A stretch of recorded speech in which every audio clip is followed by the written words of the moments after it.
Megan, Thursday the 21st of March 2013. Morning.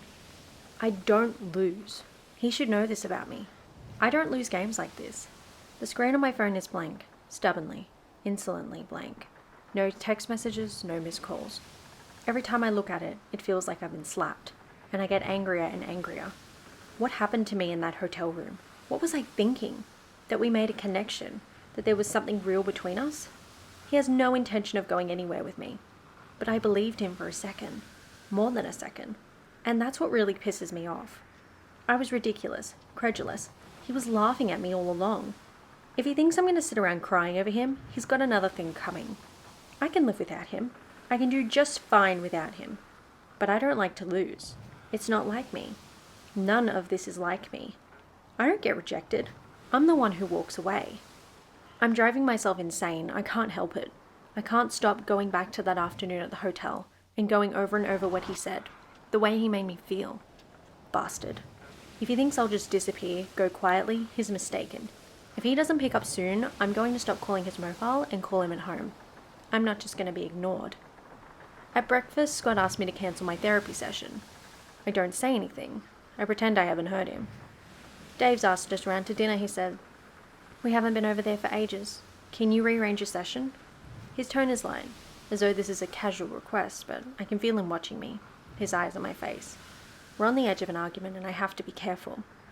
I can't, Scott. It's too late, I say. Why don't you ask Dave and Karen to come here on Saturday instead? Just the thought of entertaining Dave and Karen the weekend is wearing, but I'm gonna have to compromise. It's not too late, he says, putting his coffee cup down on the table in front of me. He rests his hand on my shoulder for just a moment and says, cancel it, okay? And walks out of the room. The second the front door closes, I pick up the coffee cup and hurl it against the wall. Evening. I could tell myself it's not really a rejection. I could try to persuade myself that he's just trying to do the right thing, morally and professionally. But I know that isn't true. Or at least, it's not the whole truth. Because if you want someone badly enough, morals, and certainly professionalism, don't come into it. You'll do anything to have them. He just doesn't want me badly enough. I ignore Scott's calls all afternoon.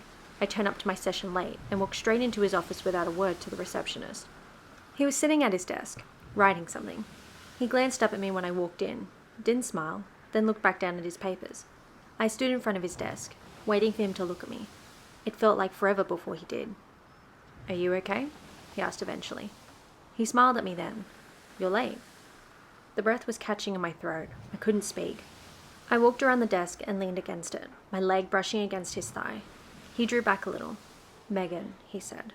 Are you all right? I shook my head. I put my hand out to him and he took it. Megan, he said again, shaking his head. I didn't say anything.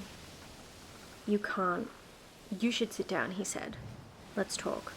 I shook my head. Megan. Every time he said my name, he made it worse.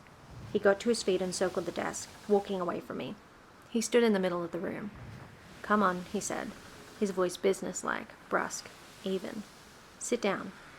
I followed him into the middle of the room, put one hand on his waist, the other against his chest. He held me by my wrist and moved away from me. Don't, Megan, you can't.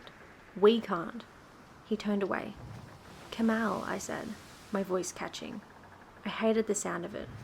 Please. This, here, it's not appropriate. It's normal, believe me, but I told him then that I wanted to be with him. It's trans preference, Megan, he said. It happens from time to time. It happens to me too. I really should have introduced this topic last time. I'm sorry. I wanted to scream then. He made it sound so banal, so bloodless, so common. Are you telling me you feel nothing? I asked him. You're saying I imagined all this? He shook his head. You have to understand, Megan. I shouldn't have let things get this far. I moved close to him, put my hands on his hips and turned him around. He took hold of my arms again, his long fingers looking around my wrists. I could lose my job, he said, and then I really lost my temper. I pulled away, angry, violently. He tried to hold me, but he couldn't. I was yelling at him, telling him I didn't give a shit about his job. He was trying to quieten me. Worried, I assumed, about what the receptionist thought, what the other patients thought. He grabbed hold of my shoulders, his thumbs digging into the flesh at the top of my arms, and told me to calm down, to stop behaving like a child. He shook me, hard. I thought for a moment he was going to slap my face. I kissed him on the mouth. I bit his lower lip as hard as I could. I could taste the blood in my mouth. He pushed me away. I plotted revenge on my way home. I was thinking of all the things I could do to him. I could get him fired, or worse. I won't though, because I like him too much. I don't want to hurt him. I'm not even that upset about the rejection anymore. What bothers me most is that I haven't gotten to the end of my story, and I can't start over with someone else. It's too hard. I don't want to go home now, because I don't know how I'm going to be able to explain the bruises on my arms